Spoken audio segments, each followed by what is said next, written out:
ازاي سافرت؟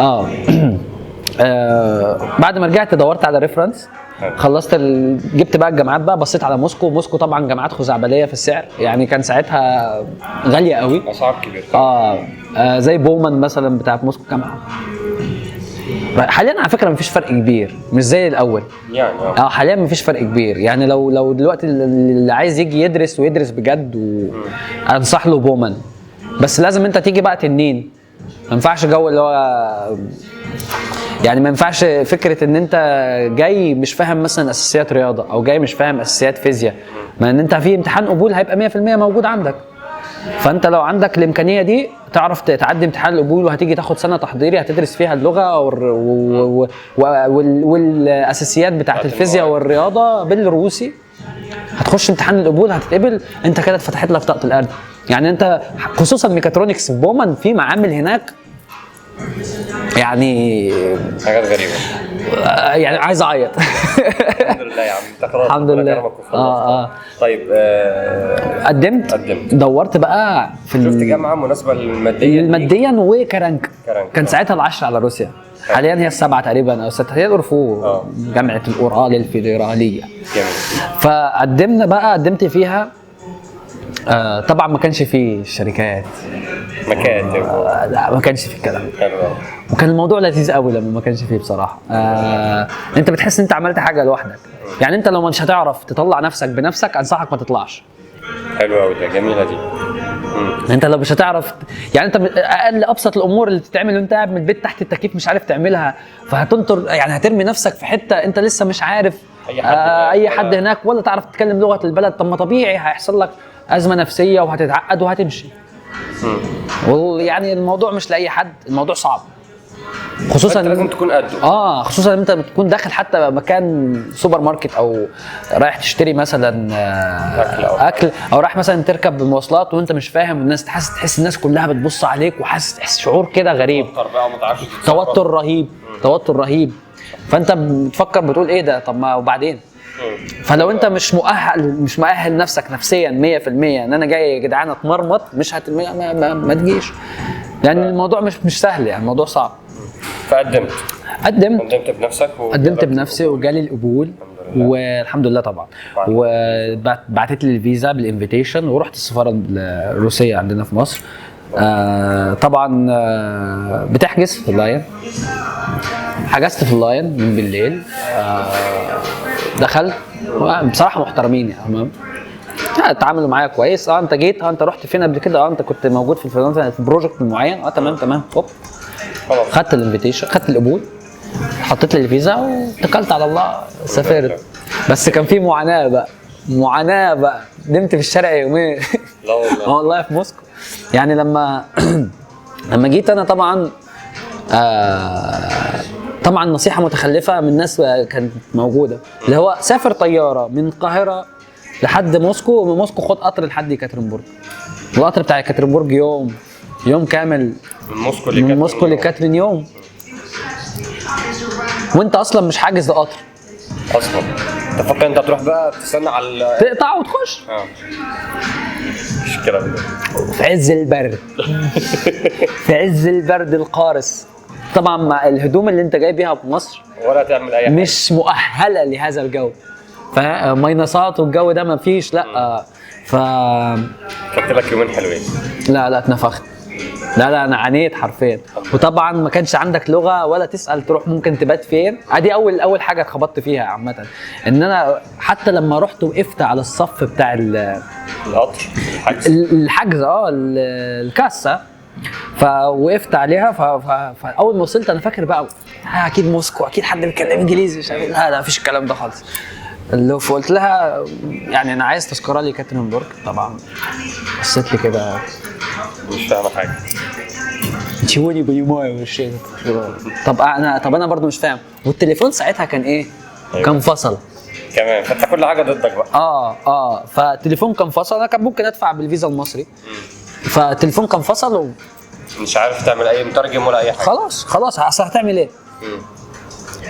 رجعت وقفت في الصف تاني، وهكذا رجعت وقفت في الصف تاني، هكذا يمكن 3 مرات. فقدت الامل بقى، قلت خلاص بقى، والصف عارفة بالكبير، الصف كبير، خلاص. وانا سامع من الناس يعني نوعا ما عندي برضو فهم يعني ان مكتوب في الليسته، سامع في حد في فيزا، يعني في ناس بتنده على قطر معين. فرحت بصيت على البانل بتاعت القطارات، كان في القطارات اللي رايحه يكاترينبورغ كان مكتوبه بالانجليزي وبالروسي. بتبدل ايوه. فشايف ان اخر قطرين او اخر 3 قطارات، اخر قطرين اللي هم جايين دول، وبعد كده خلاص مفيش تاني. فانا لو لحقت هعرف اجيب تذكره على القطرين دول يبقى قشطه. خلاص فقدت الامل. قعدت، طب هروح فين؟ اقعد بقى في المحطه لحد بكره الصبح اما الاقي حد بيعرف يتكلم انجلش. ان خلاص اغلب الوقت اللي الناس بتسافر فيه خلاص انتهى، محدش هيجي مثلا الساعه، في ناس بتيجي مثلا قليل قوي بيجوا يسافروا. ف لازم استنى. استنيت، لقيتهم بقى بيقفلوا المحطه. والله العظيم لازم اطلع. بيطردوا الناس من المحطه بعد وقت معين، وانت قاعد في الشارع معاك دولارات بس، ومش متعرفش تتكلم لغه، ومش عارف تروح تصرف لان مفيش مكان تصرف منه، وحتى لو حد عرض عليك هتصرف منه هينصب عليك. خلاص لا اله الا الله. وقعدت بقى الوقت ده، قعدت بقى يوم بقى في الشارع. ده كان قبليها ترانزيت 15 ساعه، كان في يا اما في الاردن يا اما في الامارات، مش فاكر هو كان كده. وطياره من مصر للامارات او الاردن كان 5 ساعات، من الاردن او الامارات برضه، ان انا في الاثنين سافرت فمش فاكر بالظبط انهي. لموسكو 5 ساعات ونص، وما بينهم 15 ساعه، وده كل ده انت مش نايم. فانت ويوم كمان بعد ما وصلت بقيت في الشارع في عز البرد بهدومك المصريه. شكرا. فدي كفيله انها تخلي اي حد يقول لك يا عم انا جاي ابهدل نفسي ليه. والفكره ان انا مريت بالتجربه دي، ان فعلا ما كانش فيه حاجه تريليت ليها، يعني ما كانش فيه حد يقول لك لا انت تعمل كذا كذا كذا. انت كل حاجه بتكتشفها بنفسك. احنا كان الفيزا الاونلاين دي عندنا كانت حوار، اللي هو انت تشتري بكريدت كارد او بفيزا او بديبت كارد اونلاين من على الانترنت. دي كانت قصه ساعتها يعني موجوده صح. فبس فبعد كده جيت تاني يوم الصبح ولقيت 2 بقى بيتكلموا انجلش، شاب وبنت كده. والله الحقوني، ده انا ما في الشارع، انا تعبت، انا بقالي يومين ما نمتش. اول ما بقى اشتريت التذكره، طبعا كانت اغلى بسعرها بكتير، لان كان في 2016 10000 روبل التذكره. ياه قطر. تخيل بقى. ده ليه السعر ده كده والله؟ السعر ده يا باشا لان انت عايز في القطر في نفس اليوم اللي ماشي بعد 2 3 ساعات، فانت مضطر. ايوه فهمت. بس 10,000 انت بتقيسها بقى 10000 روبل 2016. ده كان مبلغ كبير. ساعتها انا فاكر كان ممكن تخش المجازين تملى الباسكت الكاريتا دي اللي انت بتسوقها ب 3000 ب 2000 روبل. دلوقتي طبعا مفيش الكلام ده. لا خلاص. بس الفكره انت كنت بتعمل كده. ف 10000 روبل ده كان مبلغ، بس اول ما صدقت حضنت السرير بقى، اللي هو سرير النوم في القطر. يا راجل. حلو. وصلت يا كاترين؟ وصلت يا كاترين الحمد لله. قصه اختيار التخصص بقى جميل قوي. عامة من وانا صغير من زمان كنت حابب البرمجة على كلامك؟ كنت مارست شوية برمجة. وكمان من زمان كنت بحب اصلح قوي الكمبيوترز، يعني كنت في تانية اعدادي، في اولى اعدادي، وكنت بجيب اي ماذر بورد. كان عندنا اول بدات ازاي القصه، كان عندنا الكمبيوتر اللي هو نايم ده، بيبقى نايم كده، وانت حتى كان الباور سبلاي ساعتها بمفتاح، في مفتاح كده جنب المروحه، تزود المروحه عشان تزود التبريد او تقلل. كان حاجه عقيمه يعني. يا اما المروحه يا اما كان الفولتج. بس انا عملت ايه بقى، انا قعدت العب بقى تك تك تك تك تك، لعبت فيه شويه اتحرق. تمام. ساعتها بقى كمبيوتر كان ساعتها مبلغ يعني كبير وبتاع، انا ما فهمتش ايه. من ساعتها بقى بدات قصتي مع الكمبيوتر. لازم اصلحها عشان لو عارف. والانجليش جه من هنا برضو، لان كل الايرور اللي بيطلع لك على الشاشه كان مكتوب بالانجليزي. فبدات كل ايرور يطلع لي احاول ادور عليه وافهم هو جاي منين. حتى كان بيطلع اللي هو مثلا يقول لك ايرور مش عارف ايه، DLL is not installed OXCC مثلا مش عارف ايه. تعرف ان الاختصار ده معناه ايه؟ بيدل على حاجه معينه. بعد كده دخلت شويه في الهاردوير، بقيت يعني بحاول افهم المسارات اللي ماشيه على البورده، البروسيسور بيوزع ازاي الشغل. طب ليه الجرافيكس كارد محطوط على البي سي اي اكسبريس هنا مش حاطينه في البورده على طول؟ طب ليه وبدات بقى اعمل شبكات. الكلام ده وانا في اعدادي بدات اعمل شبكات وايرد ما بين المبنى. يعني انا مثلا واصحابي كنا عايزين نلعب لان مع بعض مثلا كاونتر سترايك، الكلام ده موجود. فانا بدات بقى ارمي سلك من العماره دي للعماره دي. هي كانت شبكات موجوده بس كانت بتبوظ كتير قوي وما كانش حد بيرضى يطلع يصلحها، فكنت انا بطلع اصلحها.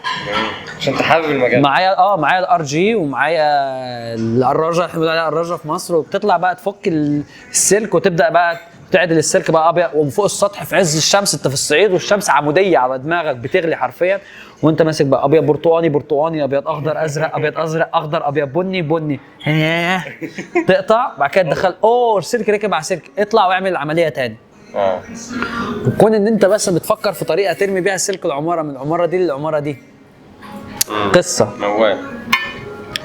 بس كان بالنسبه لك ده كان مدخل؟ كان مدخل. وانا لما كنت صغير بابا كان جاب لي طياره من بره، طياره فكيتها كلها. طياره بريموت كنترول؟ لا مش بريموت كنترول، هي ما كانتش بريموت كنترول بس كانت زي البوينج حجمها، يعني كان كانه موديل للبوينج. كان فظيع بصراحه. فانا بدل ما لعبت بيها رحت فكيتها. انا هستكشفها، عايز افهم شغاله ازاي، عندي فضول مش طبيعي، لا لازم افهم، هفكها. ما عرفش اركبها تاني طبعا ساعتها. الحمد لله. فاهم انت ازاي؟ بس حلو قوي. الميكاترونكس بقى عجبني بحيث ان هو جامع ما بين الالكترونيات والكهرباء والميكانيكا والبرمجه، وعاملهم لك في باكج كده لذيذ كده. كوكتيل. خد بقى اشرب. يعني فاهم، هتفهم منها وتفهم منها وتفهم منها وتفهم منها، بس مش هتبقى حلو في ولا واحده من دول. ايه القصه؟ مش هتبقى تنين في ولا واحده من دول. مش هتبقى اللي هو الميكانيكي القوي، المهندس ميكانيكا للتنين، او مهندس البرمجه اللي هو القوي جدا، لا. بس هتعرف تبقى مهندس ميكانيكا قوي لما تحتاج. هتعرف تبقى مبرمج قوي لما تحتاج. حلو. بمعنى انت هيبقى عندك هتعرف تروح تدور فين. عندي مشكله معينه كل حاجه، فتقدر تطور نفسك في حته معينه. عندي مشكله معينه، هدور فين؟ طيب هدور في الحته دي. انا فاكر احنا خدناها في المكان الفلاني في المحاضره الفلانيه ان هو دي تبع للجزء الفلاني، فهطلع ادور، فخلاص انا عرفت انا رايح فين. حلو قوي. فهتبقى مهندس قوي لما تحتاج. ودي برضو تتوقف على اجتهادك انت وتخصصك انت هتتخصص ايه؟ ميكاترونكس. حلو. يعني بعد الميكاترونكس فيما معناه في الشغل في الحياه هتشتغل ايه؟ وده سؤال صعب قوي بيساله اي حد في ميكاترونكس لنفسه، ان احنا لا ننتمي لاي فئه من فئات المهندسين اللي هي الفيكس دي، اللي هم مدني خلاص، ميكانيكا كهرباء. ما احنا مش كده. لذلك احنا عندنا الموضوع صعب قوي. انت مش فاهم انت اصلا هتشتغل ايه وانا بعمل ايه اصلا، انا عملت ايه؟ طيب انا مين؟ انا فين؟ يعني انا مش عارف انا هعمل ايه.